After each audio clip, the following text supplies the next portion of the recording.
It is 7:00 p.m. It's the appointed time for our May 8th, 2017 workshop meeting.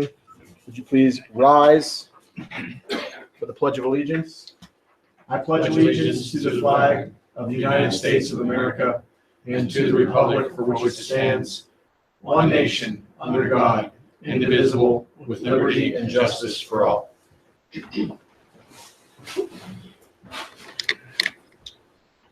We have a roll call, please. President Dobler. Present. Vice President Jones. Commissioner Scholar. Commissioner Williams. Here. Commissioner Darrow. Present. Solicitor Navarro. Here. Manager Patterson. Here. Well, good evening, everybody. Amen. Thank you for being here tonight.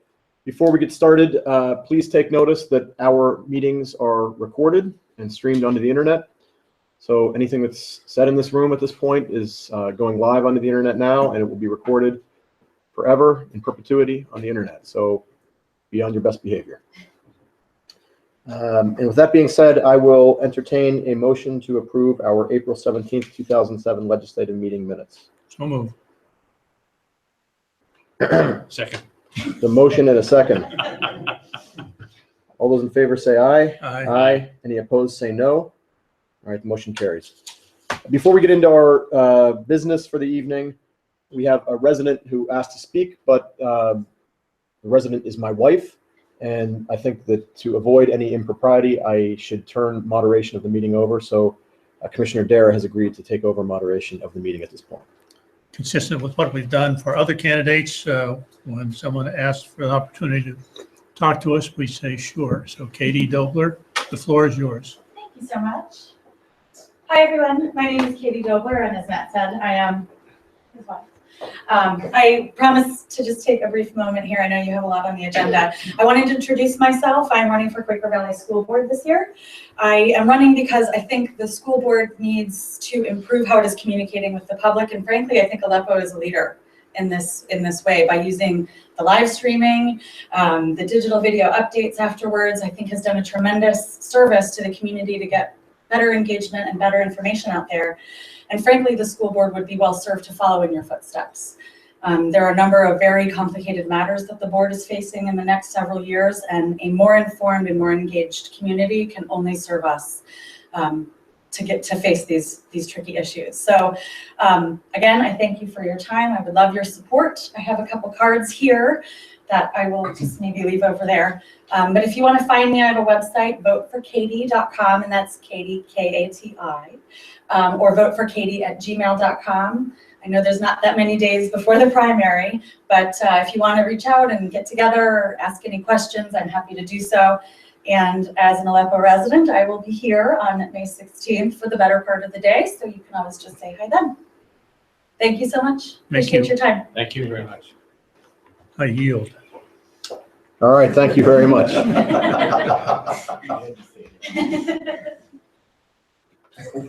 All right, so our old business, salt storage by Sewickley Heights Manor Homes Association. Why is this back on our list? This is back on at the request of Commissioner Jones. When it was found that we were not able to sell them salt, then they wanted to regroup and try to figure out what another solution might be. And so the request is now to allow them to store their salt here at our facility. They would buy their own salt, they would have it transported here. The only difference would be is that they would store it here and then they could load the larger truck. And the reason for this is they have a small pickup that uses bags of salt, and they're looking to buy a larger pickup with a larger spreader to be more efficient in the clearing of the private roads up in the manor. And to buy the salt in bulk. And buy the salt in bulk, so it's cheaper and easier to wrangle. So they want to know if they could use our facility to store their tonnage. Can you tell us what the capacity of our storage is? I believe it's like 250 to 300 tons in our What salt do building. we normally store? About that much. We try to keep it full. About that. I don't think they were changing their estimate of what they wanted to purchase. So we're talking maybe 20 tons that they were looking to store, maybe 30, which is 20 tons is one triaxle load. So a lot of times we would get I'm sorry. one triaxle load, the huge dump truck. Yeah, Sometimes okay. we get 3 or 4 at a time. So that's not a lot. It's not taking up a lot of our space. Okay.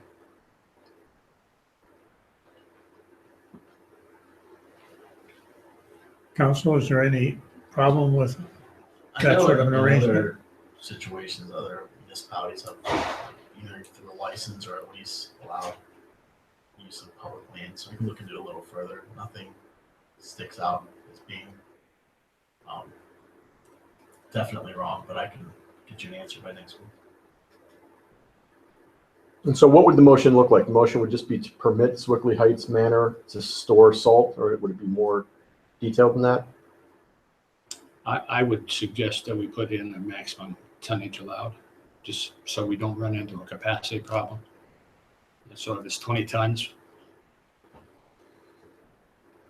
give them 25 tons and then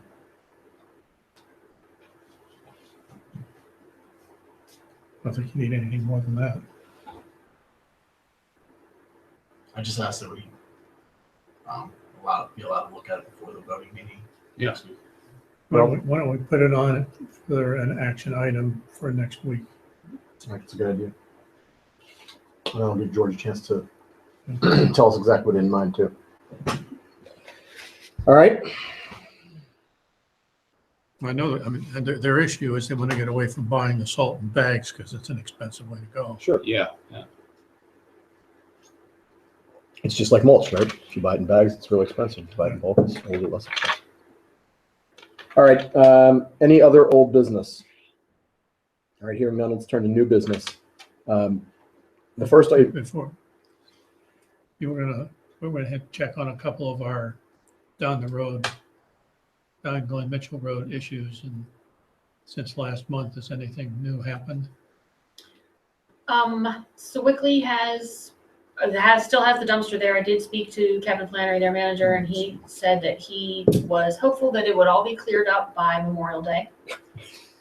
Which year? I believe this year. I didn't ask that specific question. and didn't he say that exact same thing last year? Yes, he It did. was June 30th last year. Was I the email? It was going to be done by June 30th of. So he's gonna be late a month earlier. Yeah, that way you can't say it's a year late, right? Right. Yeah, okay. And the meaner car issue was deferred for a couple months. I Yeah. think that's still Right. underway. And the last time we met that the code enforcement officer was going to go talk to Minnock and Right. take a look at the property. And I don't have an update on that yet. We'll have one for next week. Okay, Okay, any other old business? All right, turning then to new business.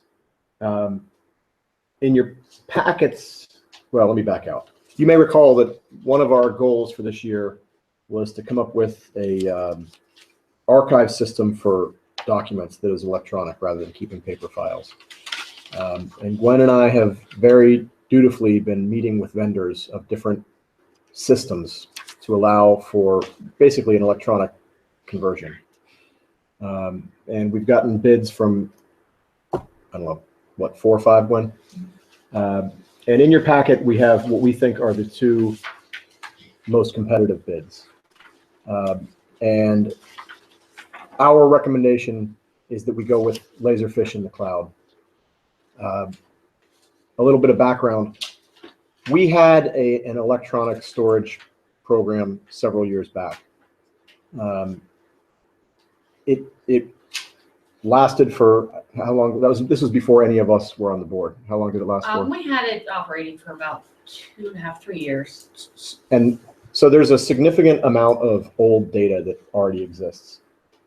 That old system was Laserfish. It was a hosted version of Laserfish rather than a cloud-based version of Laserfish. So there is a computer full of legacy data that's in there. It just so happens that Laserfish was also the most competitive price. And I thought that the features were all right in line with what everybody else was offering. But you get the added bonus that it is also compatible with our legacy data. So I don't even really think there's a question if the cost is the best. It's compatible with our legacy data, and again, the features were right in keeping with what everybody else had. And I should add that the third best quote that we got was heads and tails above in cost. It was almost 4 times the cost. And I should add one more thing, that Laserfish in the cloud is the COGS preferred vendor as well, with the COG hoping that we can serve as an example for other communities to go forward. To the Why extent, Commissioner Dare, that that doesn't spoil your your vote. What was the reason for discontinuance? We had an intern here to do the work, and she was going through the back archives, and then when she graduated and moved on, the project just died. But we're hoping to integrate it Okay. differently this time. Yeah, I mean, just as the scanning step gets easier, and that's going to be the big thing, is that we're going to have to get a desktop scanner. A lot of these guys they've studied now. They've studied the process of scanning the paper, and I know this certainly from our office. That once you get that routine down, Yeah, it's that when pretty- stuff comes in, then you just shred the paper and deal with it electronically. So they have all the vendors. Of course, they're vendors. I mean, they want to sell you something, so they're not going to tell you our product's really hard to use. But all the vendors have said that in the last few years, the scanning process, the actual origination of the electronic files, has gotten much easier. And again, now it's cloud-based, and this is another one of the upshots of Laserfish versus the other bids, is that Laserfish will permit us, the 5 of us, to share one license, where everybody else,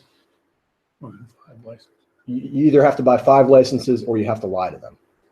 And some of them were kind of saying, hey, you can do whatever you want, but But our agreement's gonna say this. correct.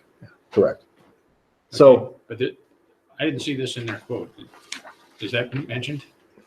That from you? I don't know if that's specifically in there, but Because their quote's just one page, really.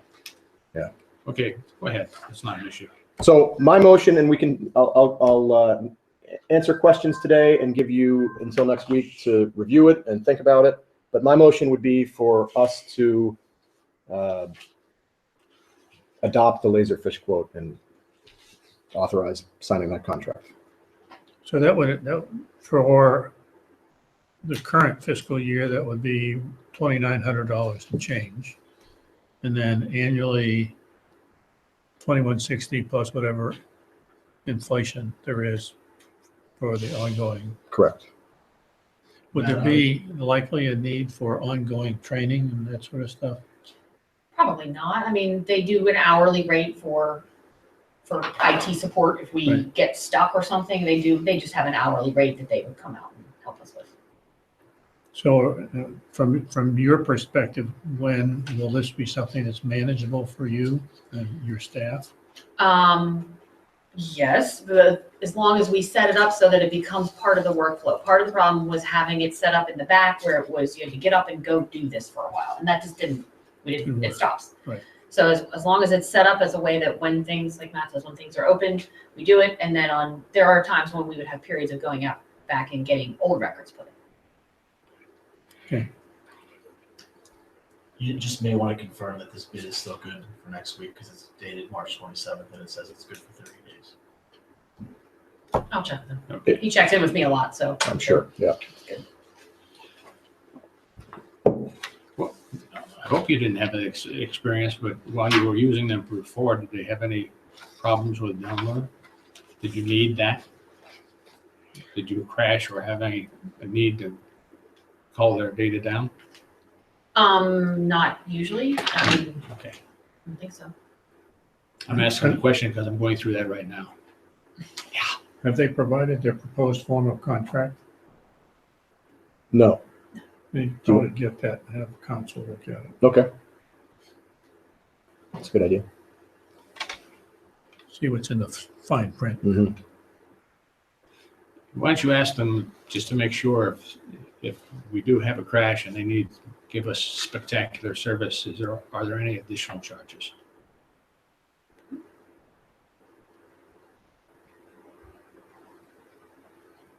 I bet that's addressed in their contract. I hope so. All right, so we'll put that on the agenda for next week. Yep. Good. Next on our agenda is B and C, I think, are companion items. Subdivision plan submitted by Louis Trapezzona and Michael Michael. Trapezzona, and conditional use application submitted by Louis Trapezzona. Okay. Louis Trapezzona came in with 3 separate applications. The first one is the first letter you have, and it's called the Trap Zone Plan Number 5 Subdivision Plan.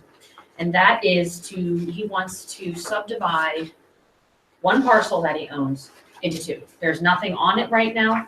There's nothing on the land. He's just subdividing one parcel.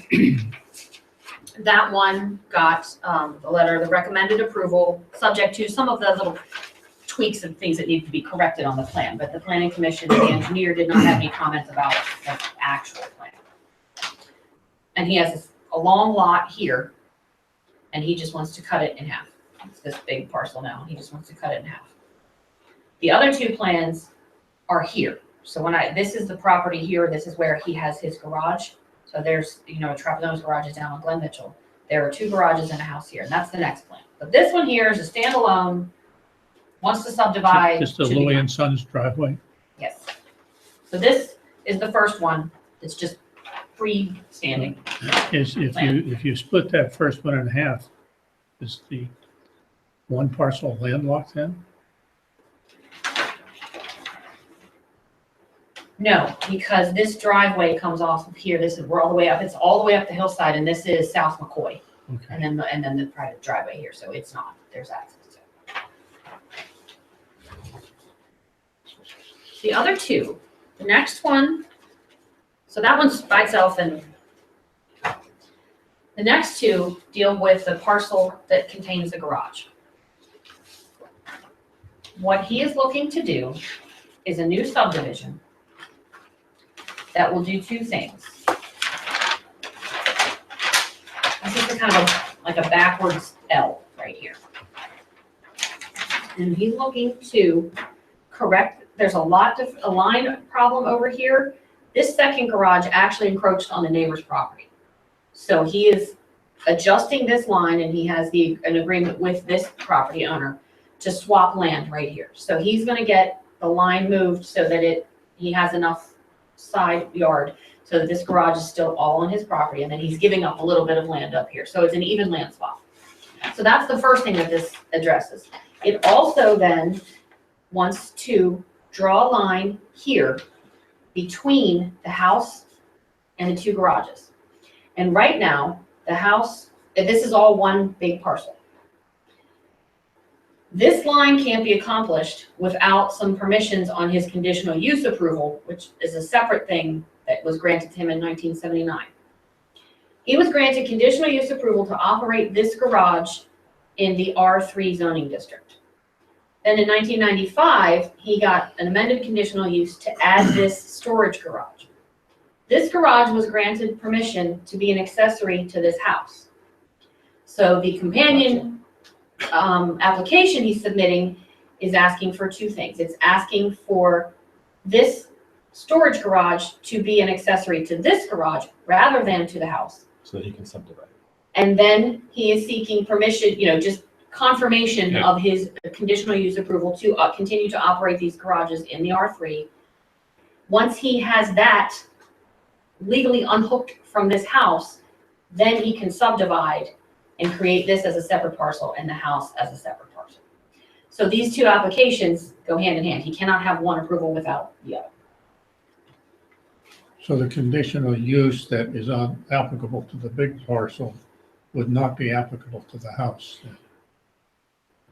Right, well, yes, he's seeking to amend the conditional use to make that be right here and not have anything to do with the house. Right. anymore. Yeah. But I think if he's isolating the house, I think it would require him to do that. So these will not be on the agenda for next week. We're gonna hold them until June because we have to have a conditional use hearing which has advertising requirements and a court reporter. We've had a couple of them before, but we won't be ready in time for next week. So that'll be on your June agenda. But I'm bringing it up now just so you know they had the planning commission this past week. This is in the pipeline. Do they have any comments from the county, or do we expect any? They have county comments for the first subdivision, the standalone subdivision, Yeah. and they were mostly technical comments about plan Yeah, wording so and things like that. We have not yet gotten comments from the county on these applications, and we are hoping to get them Yeah, because we okay. think that'll be important. See you next month. Okay.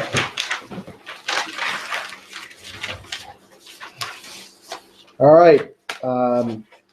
Last on new business is we have a presentation from Solar City. Yes. I want to thank the board while Greg's setting up. I want to thank the board for seeing this today. It's no secret that my major concern in regard these days is like a lot of people, is climate change. And I'd like to open this discussion tonight with a quick 4-minute piece from YouTube. This is the opening statement by conservative writer Ted Halstead from the February 8th press conference for Climate Leadership Council. Ladies and gentlemen, good morning. Thank you very much for coming. My name is Ted Halstead. I'm the founding president and CEO of the Climate Leadership Council, and I'm delighted to welcome you here today for what is actually a historic event. The reason why I say historic is because today represents the first time that Republican leaders are putting forth a clear and market-based climate solution. And these aren't just any conservative leaders. As you know, what we have today is a who's who of the Republican establishment, including 3 former secretaries of Treasury, 2 former secretaries of State, and 2 former Republican chairs of the Council of Economic Advisors. I'm also delighted that as another co-author of our report, we have the former chairman of Walmart, the world's largest private employer. So together, this is quite a group to put forward this plan.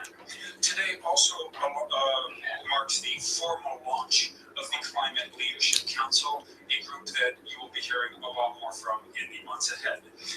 Before turning to our plan, I want to spend a couple moments on 2 topics. One is the realities of climate change, and the other is our overly polarized partisan politics on this particular issue. So let me start with the realities of climate change. I think we can summarize with 3 basic facts where we stand. And the point I want to drive home is that the situation is so much worse than most of the public recognizes. And I will try to highlight that through Tim, 3 simple can you pause this for a facts. second, please? These are all facts. The first fact is that the overwhelming majority of scientists and every single head of state who was at the Paris Climate Summit recently. I just wanted to tell you, I appreciate you being here, and I'm anxious to hear what you have to say, but I really want to know if this is how you want us to spend our time, because we're not going to give you All unlimited right, I'll time. give it to the bottom line. What Mr. Halstead is leading up to is that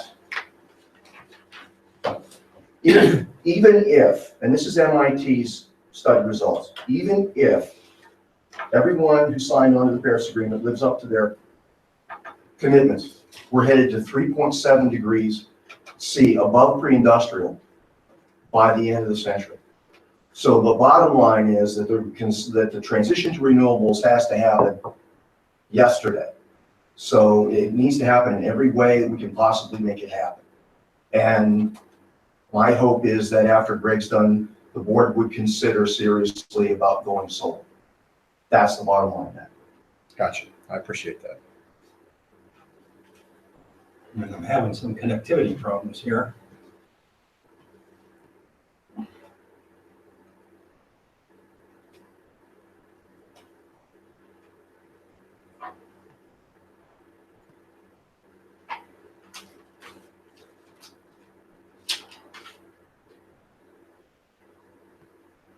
Is your presentation on that little flash drive? Can I just drive it off of my machine? I do have a flash drive now. That's for my pointer here, but maybe we might have to do that. All right, well, Is that right? whatever you want to do.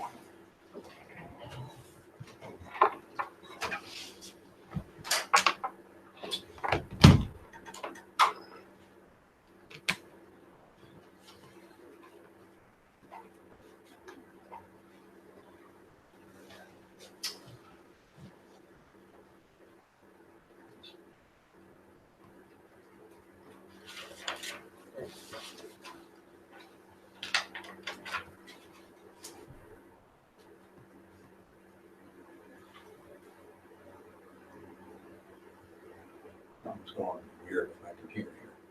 The resolution.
Apologize. It's all right.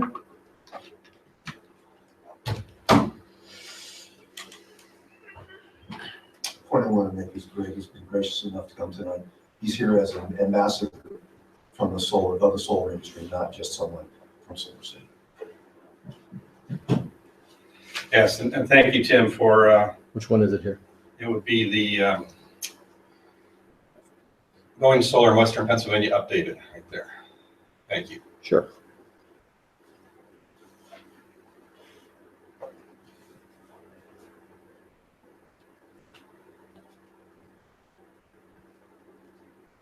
I might have to have you then, I can drive it for you. Just do one other thing though, since we're doing this again.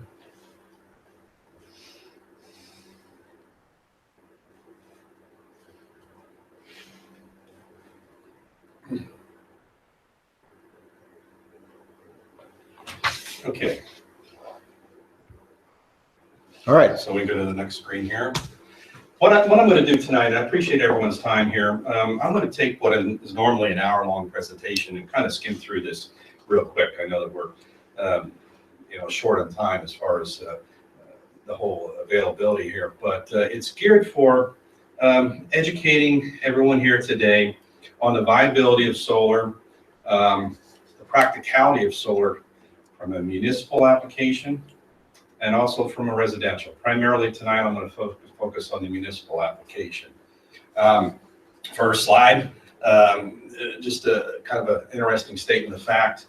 The energy that we get from the sun every day, we get an hour's worth, and it's powering up enough power for all of our energy needs throughout the course of a year in the world. It's a natural resource that is just very easy to tap. Next slide. Next slide. So I'm going to skip through a few of these just for the sake of time. What I'm going to do here is just a little overview on the solar market in the United States as a whole, and then I'll bring it into local, the environment, the economics in the local area. We've now reached the point that basically every 84 seconds, there's a new solar installation being installed in the United States. 14.6 gigawatts of solar. We almost doubled the amount of solar we had previously had installed in just 1 year last year throughout the country. Enough to power over 8 million homes. The bottom line here is something that's, I think, is an important factor not to be dismissed anymore. There's 260,000 people employed in the solar industry. That is, as of last year, more than coal, oil, natural gas combined. So it is a major economic job player in our country today. Next slide, please. Questions that a lot of people ask. The first thing is, does solar work in this region? The bottom line is, the answer is yes.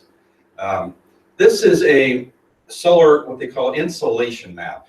Basically charts the potential for creating solar energy throughout the country. And when you look at the purples, you see in the lower left, you see Alaska, kind of what you'd stereotypically imagine as your lower solar potential. maybe up in the Pacific Northwest, a little less favorable. You look at the lower right-hand corner there, purple, happens to be Germany. Longitudinally, very on the same lines as Alaska. Okay, climate is not very conducive to solar, that you would imagine. This past Saturday, Germany generated 85% of all their energy throughout the country through renewable energy, and 60% of that was through solar. Up until last year, Germany was the #1 nation in the world in installed solar. Now that's been surpassed by China, just by the sheer size of China and the fact that they finally started to realize that they have to switch away from their smog producing. You've probably seen pictures of Beijing, the heavy smog that's seriously influencing their health. Anywhere in the lower 48 basically is very conducive to solar. And in fact, people question, well, we have our dark and gloomy months in Western PA, December, January, February. Without a doubt, those are our least productive solar months out of the year. But you consider the science that's involved with the technology of converting solar energy into electricity. One of the big enemies for efficiency for converting electricity is extreme heat. So you go out to the stereotypical desert Southwest, Phoenix, Arizona, the sunland that you would typically imagine. While January, bad month for us, August, when someone is waking up and it's already 95 degrees out on the way to 115 or 120, the down months for productivity exist in Phoenix, July and August.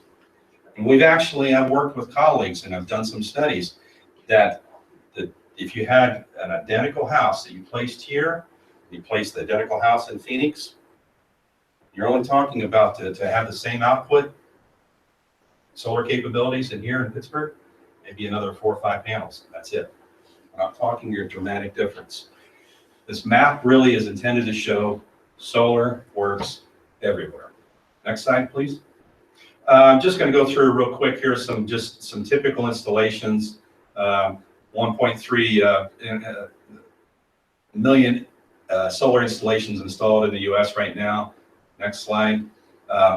This is just kind of a cool slide to show you some of the top commercial installations, corporate adopters right now towards solar. You'll see Target has solar in a lot of stores. Walmart, Kohl's, Costco. And if you go to the next slide, I'll show you here in just a second here. There's a couple of local installations that would be kind of intriguing.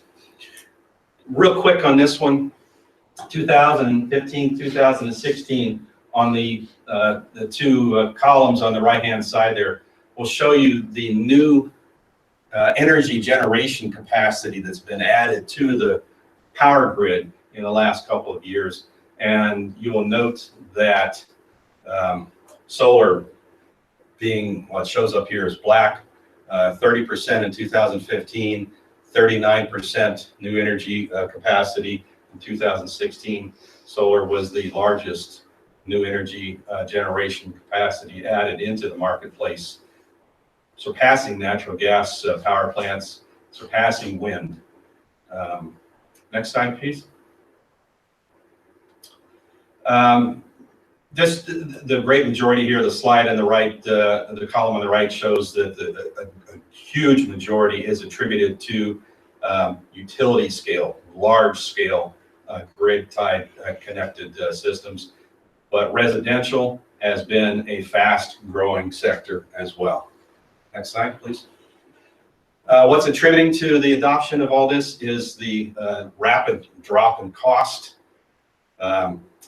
Just, 8 years ago, we saw cost per watt of just shy of, basically about $7.50. And now we're down to just a little over $2 per watt. We've seen about an 80% drop off in cost over the last 10 years. Next slide, please. Just some quick pictures of solar installations throughout the area. Phipps Conservatory has solar. Next. IKEA out here in Robinson has solar on top of their roof. Next, please. This is a large solar farm in what I'm talking about, utility scale, out in Lancaster County. That's what I'm talking as far as the larger size, and this is actually small in definition of utility scale. Next, please. Application, if you drive east on the turnpike, you will literally drive right by it in Carlisle. Carlisle School District has, that's a sizable installation there. Next, please. And this is just something I just threw up because I think it's part of the future. Solar canopies, great application of covering parking spaces, at the same time providing power. It's really a growing sector. Next, please. This is a busy slide, but I do want to just point out that Pennsylvania in the middle, we're slowly dropping in the amount of solar installations, solar related jobs, generation, as state policies have driven growth. If you look to the north of us there in New York State, they've now grown to number 6 in the number of solar jobs, 10 in the ranking of installed solar. The key factor there is they have a mandate. They want to have all of their 50% of all of their electricity generated by 2030 be by renewable, and majority of that's going to be through solar. You look at New Jersey on the right. They're looking at 20% renewable energy. 4% of that's going to be solar. Maryland is another state that has a little bit more of aggressive policy. Pennsylvania is lagging behind as far as the will and the desire to want to go solar. Next, please. So why would we want to choose to go solar? This is really something that I do want to focus on a little bit as far as a municipal perspective. Stability and electricity cost, environmental impact, reliable energy source. All right, being independent from the grid, and maybe not so much from a municipal standpoint, but stability and electricity cost is something from a long-term perspective from a municipality that you would want to look at. Next, please. Next, please. Just a quick overview of a typical solar installation, components involved. You have the solar panels on the top, all connected through series wire connections brought together. There's that number 2 box there is a combiner box that brings all the wiring together. You have an inverter, which is the red box number 4 on the side. Converts solar, generates DC power. Our society operates on AC, so you need something to convert it. And then you have disconnect switches related to having to, if you wanted to do work, if you have an emergency, you need to disconnect the solar from the grid altogether, or from the meter itself if you wanted to do work in the building. Next. Another thing that ties in with the municipality here. From a resident, you have ways to go about this. You can just do a straight cash fund. On a residential side, you can include it in mortgages, lines of credit, solar loans. The bottom one there is the one that I would throw out is the viable strategy from a municipal standpoint. There are third-party entities out there that look to invest into solar systems. They have the ability to take advantage of the tax credits that are available that municipalities cannot take advantage of. Take advantage of depreciation through owning the system. Share the cost savings to the municipality by putting the system on, let's say your public works building next door. Your two buildings next door are perfect candidates for solar. You would be able to have a third party invest into a solar system with no money out of municipal's pockets, nothing whatsoever. There might be a long-term agreement, there would be a long-term agreement to agree to purchase the energy that's generated from that solar system at a rate that would be less than what you're paying right now to Duquesne Light.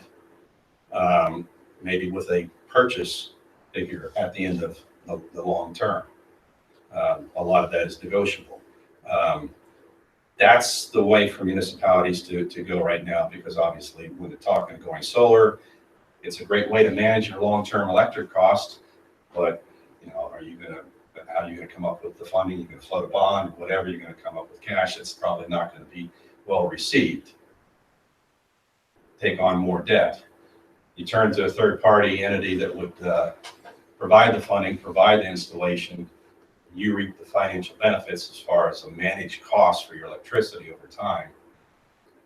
That's something where the municipalities look at. How are we on time here? We're out. We're out. Okay, that's where I figured we're just right here. Just wanted to go through there. Any questions? I zipped through it real quick. I appreciate everyone's time. I appreciate Tim putting the opportunity to talk about it. If there's any kind of desire to explore this and any further, I will leave some business cards.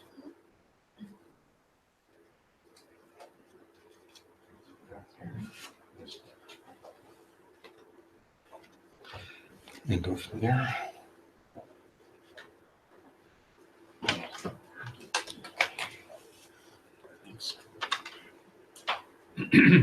Okay. All right. Thank you very much for your time. Thank you, Greg. Thank you. Appreciate it.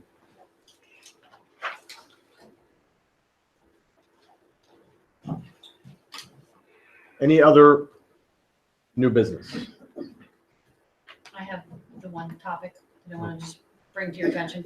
We have a resident who is interested in purchasing a lot up at the top, Ingleside and Ferndale area. And she's been working with the authority on availability of water and sewer.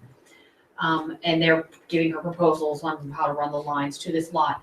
There may be a formal request coming to us to allow a sewer easement to cross along the edge of the property that we call the park property. It's the property that the township owns up there that someday we might put some benches on or something and call it a park. And we have, there's a manhole right here. And to say this is the park property, here's the street, and here's the lot that she's interested in. So she is possibly going to ask us for an easement to run here. Now, from my understanding, it wouldn't be a private easement. It wouldn't be that the property owner would have it. The authority would just extend their line to here, and then she would have it here. But there would need to be some kind of recorded document saying that the sewer line exists, whether it's even just an easement to ourselves. So I would talk to Harlan about the actual paperwork that's needed, but I just want to give you a heads up that that may be coming as a request. Okay. This was The discussed. authority would take the easement or take whatever you want to call it along the property to the point where you connect to her boundary line, and then it's hers. Correct. With whatever complication there is, the fact that Right. we own the sewer. Right. Yes. Mhm. That's the plan. This was thoroughly discussed at the authority meeting last week. And I don't think there's really going to be any problem this way or that way. And it really depends upon the owner, Right. landowner. Okay. Any other new business? All right, we then turn to citizen participation. Yes, sir. Lynn Kennedy, Fruitly Heights Drive, the mayor. I just wanted to add to what Gwen said about the salt spreader, the largest capacity that Boston used. Number one, it holds 1,200 pounds, which every time he would fill it, he could deduct from the amount we had stored here. But there is one little item that When Bob uses the smaller spreader, which he now has, he can only put salt on the curves and on the slopes. The roadways in between there don't get salted. And because we don't have sidewalks, it gets icy. And it's a hazard. I think Joanne Scholar could kind of testify to what happened to her one time because of that. So it's a safety issue too. By getting a larger spreader, he'd be able to put salt all over our road and wouldn't have that. So you might want to consider that when you're Walk me through the difficulty of spreading salt on curbs or slopes. Well, currently with the smaller spreader that he now has, he only does the curves and the slopes and stuff because he has to have it in bags, 40-pound bags. And it takes time to break these bags and store it, reload the spreader. But with the 1,200-pound spreader, he'd be able to salt all of the roads that we have. Essentially, if he had access to a bigger supply of salt, Yeah. he could get a bigger spreader. Right. And he could do a better job salting.